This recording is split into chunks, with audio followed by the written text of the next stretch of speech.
Welcome everyone to JOverTech Broadcast. This is going to be my last and final review of Google's Project Fi wireless service. I've done two previous videos in the past where I discussed kind of my 1 week impression, and then I had like a 2-month review of it. This is going to be my concluding review. I'm going to keep it short, simple, because I've already done two previous videos. If you want to see those that are a little bit more in depth, go back and look at those. This is where I'm going to actually review it. I've had the service for 6 months. I've had AT&T and T-Mobile for lengthy periods, over 2-3 years apiece. I've had Sprint and T-Mobile in the past. I haven't had them in about a decade, but I do have some pretty good idea of what a majority of the services are out there. So I'm going to do a quick pros and cons and then give a final review out of 10. The first thing to mention is the pros. I like to start out with the good things, and that is that the service is actually pretty cheap. So you can start out at $30 and you only get charged for the data you actually use, which is beneficial. As you can see my bill here, when you just use under 1 gigabyte, you're going to be charged $30. With tax, it'll be $33.03. But you can see here I used a little bit more data. Let's say last month I used a lot more because the holidays, everything was going on. I used 2.7 gigabytes. And what they do is they break it down and only charge you for the service you use. So if you use 1.2 gigabytes of data, they're not going to bump up and charge you a bunch more like AT&T and Verizon or things like that. They'll just bump up $15, $20 and just add you up to a higher plan. This service does not do that. It just bills you for what you actually use, which is extremely beneficial. Another pro is that you actually get a bunch of goodies with it. When I got mine, I got a free case and some headphones. They're not very good headphones, but they actually work really well. They got a microphone in them, and yeah, it's free. So that's something to keep in mind. And they also sent me a battery pack for Christmas. I got a battery pack and a few other goodies, like a little Lego holder case, which you're not going to get stuff like that with Verizon or AT&T or any other wireless service out there. Another big pro is that you can actually do your calling and texting over Wi-Fi, which is extremely beneficial, especially if you're in a place where you always have connectivity to Wi-Fi, and you can do your calling and texting actually over just any internet service. If you're on a computer, I've done it with my laptop and my desktop before. Whether I be out and I just don't want to do it over my phone, I can send a quick text message. You just log into your Gmail account, and it just shows up there, all the numbers and all your text messages on the left. So that's how I went about sending that out. And another big plus is that their customer service is actually really good. They respond really quickly. And with this being a new kind of beta service, there has been some bugs. So I've had to contact them from time to time. So you can see the wait times here, and these are accurate wait times. I have called them over the phone 2 or 3 times, and it's always been under 5 minutes. In chat, they're usually instant. It's usually an instant chat. And they seem to be pretty helpful. I haven't had any issues where I've had any frustrations or anything like that.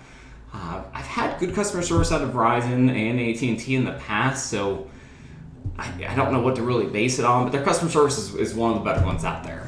And that's basically it for the pluses of the wireless service. When I get into the negatives, I don't want to be too negative. This is more just going to base it on if this service is actually for you or not. The first negative is there's only 3 phones you can get. The Nexus 6, which is already a limited phone because not everyone wants a 6-inch phone, and it's actually starting to wear on me a little bit. It's not the best phone out there. And now we have a couple other options. The cheapest one is the Nexus 5X, which is a under $400 phone, kind of a mid-grade phone. And then we actually have the Nexus 6P, which is one of the better Android phones and overall phones of last year. So you only have those 3 options, and so if you have an iPhone or if you just have a flip phone, this service is not for you. It's just not going to work. They're probably, I don't ever see them supporting iPhones or any other manufacturer, Samsung or HTC or anything along that lines. I really see them only doing it for the Nexus phones. This is going to be kind of a niche product for people that know their stuff. And speaking of other stuff is that there's no stores to go to and have people set stuff up. This service would not work for my parents because they are someone that actually goes to the store, lets the sales reps set everything up, and usually choose their phone. They're not going to order a phone online and set it up themselves. They're just not capable or willing to do that. So a lot of Americans out there, that's how they use their wireless service. They're not tinkering around and reading reviews and doing their own thing. And another kind of negative is the service. If you're not in an area where you have good Sprint or T-Mobile coverage, you may not be pleased with the service. There is times where I'm driving around in remote areas and I do not have service. I've tested it before when I've been in 3G areas and trying to call someone, and it just hasn't went through. It's been poor call quality. So if you're someone that actually needs that service all the time, I would look elsewhere. If you're wanting LTE 24/7, I would stick with Verizon or AT&T, as like my grandma lives in a more remote, kind of out in the woods area, and I only get 3G and I can barely do anything on my phone. But it's fine with me. So if you're okay with that, that's fine. If you're not, this is not the service for you. And that's really the only cons. There's a few bugs here and there, but since this is a beta service, I can't really knock any points out for that.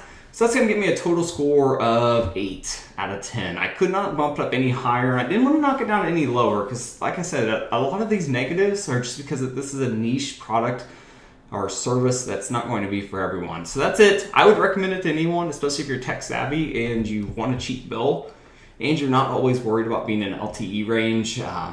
And you like the benefit of calling and texting over Wi-Fi or any type of internet service or computer. That's it, guys. This is going to be my last video. I tried to rush through this as quick as possible because I got other things to do. But that's actually what I would rate it at. 8 out of 10. Go for it. You can always try it out and cancel it. Since contracts are going away in wireless service now anyways, that's what I would do. If you want to try it, if you have a Nexus phone already, might as well go ahead and test it out. Or one of the 3 newer Nexus phones, I should mention.